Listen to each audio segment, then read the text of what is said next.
I got a question for you. Really, a question you need to ask yourself if you don't already know.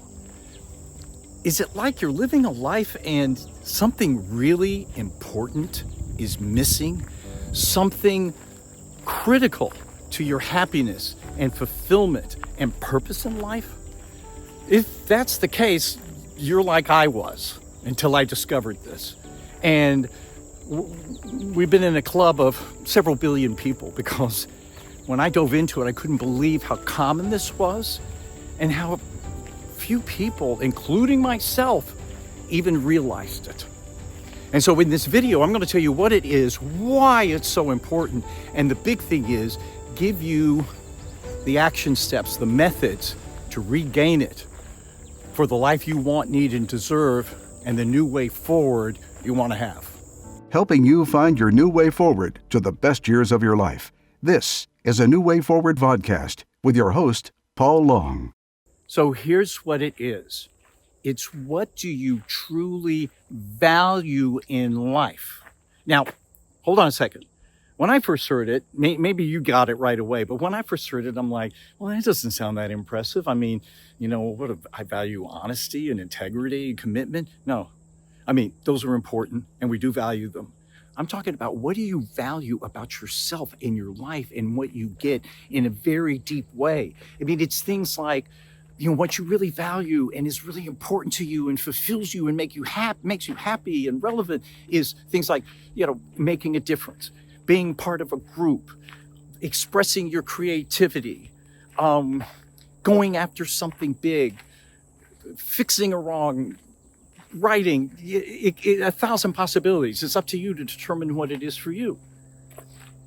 And what I realized when I learned this is what had been missing in my life over the last, decade and a half or whatever, that was making me feel unfulfilled and like I was missing something in myself and in life. Because here's my backstory to set up what to do and why to do it and how. So when I was a kid, I knew what I wanted my professional career to be. I wanted to be a broadcast newsman because my father was, and my grandfather had been in newspapers. But, in the first place, it was something cool and fun to do, and it was interesting, and every day something was different, and you're learning about stuff. But there was also the meaning and the importance of it that was imbued upon me from my father. He said, there's one job in the Constitution of the United States that isn't government or elected, and that's media. Freedom of the press. Why? Because the founding fathers wanted to make sure that we had an informed electorate and could hold those in power accountable. And so, as a newsman, for all of the last 2 years, I loved it.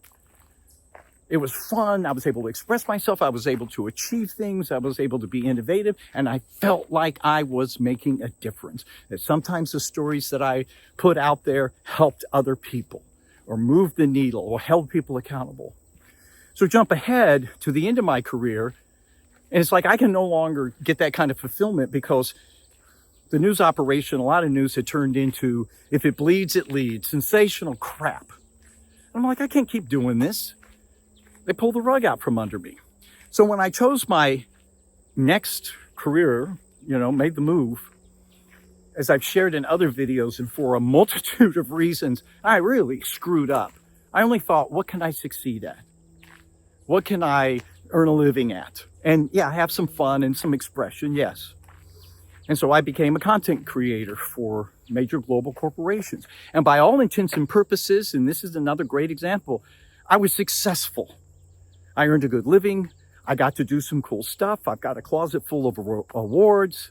I put food on the table and boys through college, but it never felt right to me.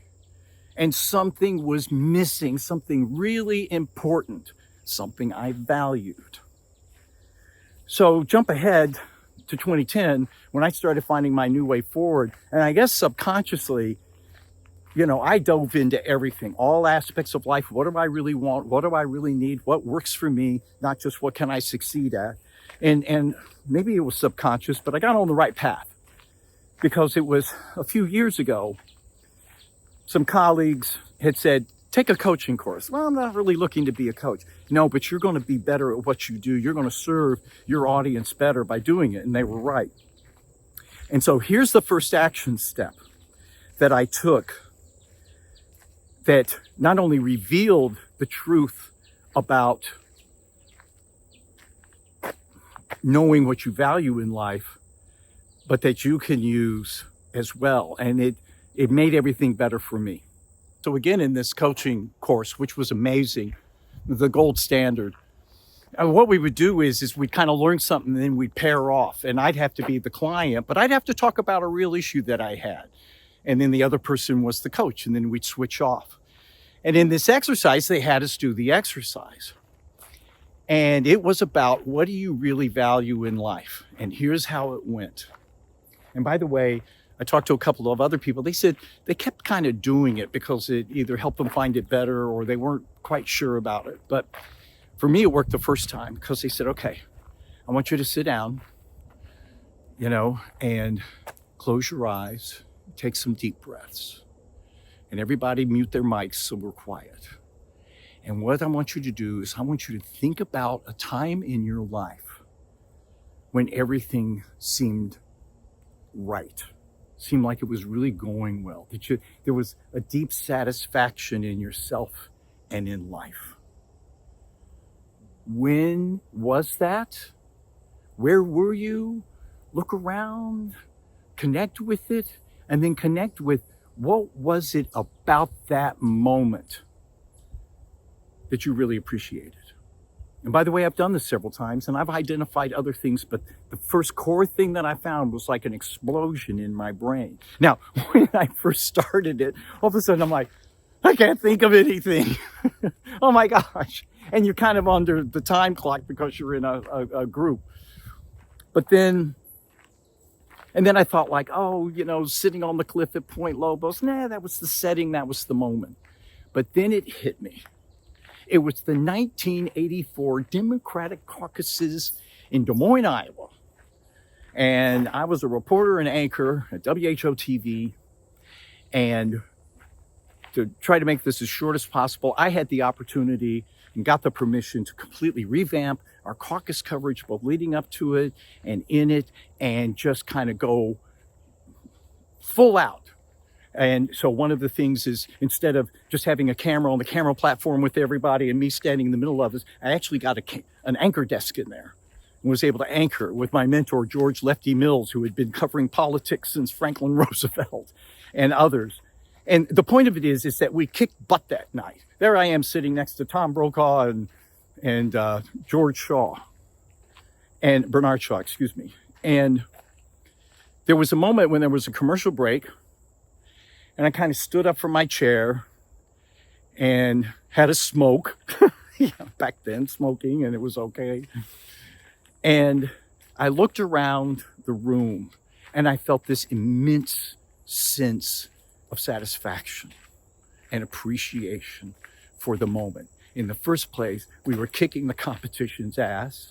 What I set out to do was highly ambitious, and I pulled it off, and it meant something to me. And on top of that, I had gotten Kim, my lifelong partner and a good friend of ours, in there, and I'm looking at them and appreciating them. And it was so much, I swelled with appreciation. That's what I thought of. And then I deconstructed it. What was it about it? Well, for one thing, I was living that core purpose that I was talking about in terms of being a newsman.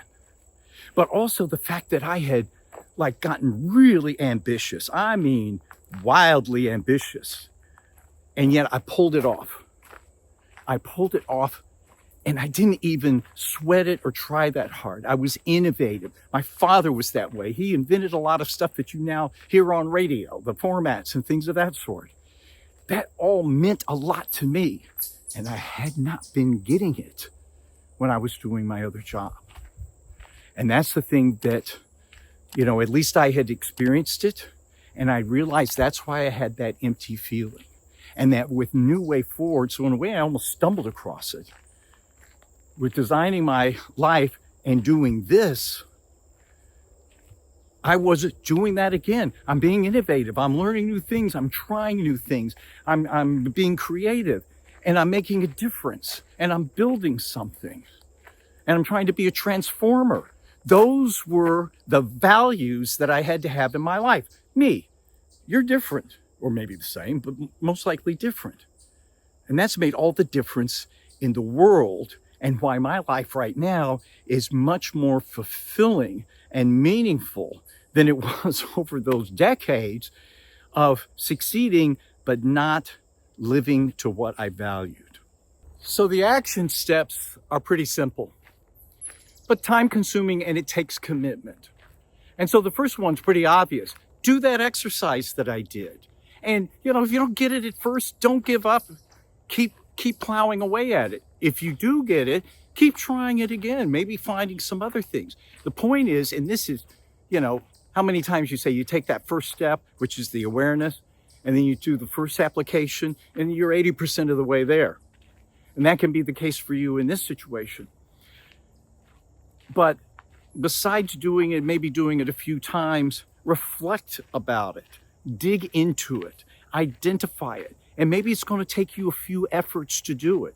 Or you do it, you get it, and you keep revisiting it as I did, and I find other layers to it. And just having that awareness is so absolutely critical. But here's the other big point, is realize this. You've maybe heard often that we always live up to our standards. That's the bar, that are must-haves, and therefore we have them. And that no matter what, we live up to them. So for instance, if you're not satisfied with your life, then you need to raise your standards. But you got to identify, raise them to what? That's what this does. This helps you identify those things that you need in your life, as it did for me, that I must have in my life. And then journal it, or write it down. Write all of this stuff down so that you remember, but also when you write it down, it imbues it more in your head. And by doing this, you're laying the foundation to launch yourself to that new way forward, whether it's modifications or a complete transformation, because you know what you value and what your standards must be. Don't make the mistake that I made when I left television news. Benefit from what I learned the hard way, and others don't even know, to make sure the life that you have, the future you have, is aligned and providing you with what's important to you and that you value. So therefore, it's a new way forward that's right for you. Learn more ways to enhance your life and discover a new way forward that's perfect for you by watching these videos or any others on my channel. Oh, and be sure to subscribe.